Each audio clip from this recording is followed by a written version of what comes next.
Hi, I'm Andrew MacAskill, Managing Director at EO. Nice to meet you. If you're looking at this video, you're probably running a business at the moment that's growing at pace, so congratulations on that. One of the big challenges about how you continue to grow and get to the next level will be all about how you can attract absolutely top talent, but also the right talent into your leadership team. And that's what we wanted to talk to you about today. So we've got 10 key things to look out for that you can build into a scorecard or you can have in the back of your mind when you're looking at who to select and why. The first thing to say is, without question, in fast-growing businesses, you need to be focusing far more on individuals' behaviours as opposed to their CV. So when you're meeting people, you really want to analyse who has the agility, the appetite, and the behavioural fit for your business, rather than just overspending for people that have really impressive logos on their CV but won't be able to thrive in your environment. So get that behaviours piece absolutely locked down in your mind before you go out meeting people. The other thing to do before you start hiring into your leadership team is to think about where the gaps are. So a lot of that comes from self-reflection and understanding yourself. If you are naturally a more creative person, then you might want to hire somebody who's more process orientated. If you're somebody who's more numbers focused, you might want to hire somebody who's got a big people focus. Whatever it might be, I think it's important to get that balance right and to hire for your own gaps. One big error and downfall that some founders come across is actually hiring their own image. So they'll hire more of what you've already got, which isn't going to set you up for success. So hire in your own gaps.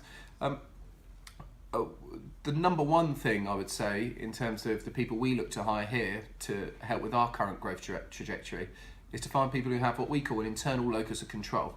So what that means is that it's somebody that takes accountability for situations and solves them. Because in a fast-growing small business, there is no hierarchy, there is nowhere to hide, and you want to look for people who clearly take ownership in their language when describing their background, so you can understand that they can be able to deal with all the ambiguity and excitement and fun and games that comes with a fast-growing business. So look for that internal locus of control. I also think it's important to look for people who maybe have had startup experience, but if they haven't had startup experience, certainly have worked within new areas within big organisations, be that entered new countries or new territories or set up new product lines, because there's a big difference, as you already know, from business as usual in a big blue chip versus the pace and agility required to thrive in a startup or very fast growing organisation.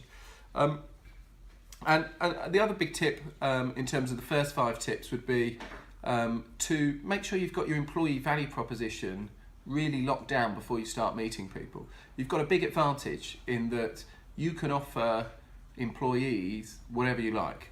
You're not constrained by corporate HR policy or anything like that. So it's important to look at what the big companies are offering, work out where your sweet spot is.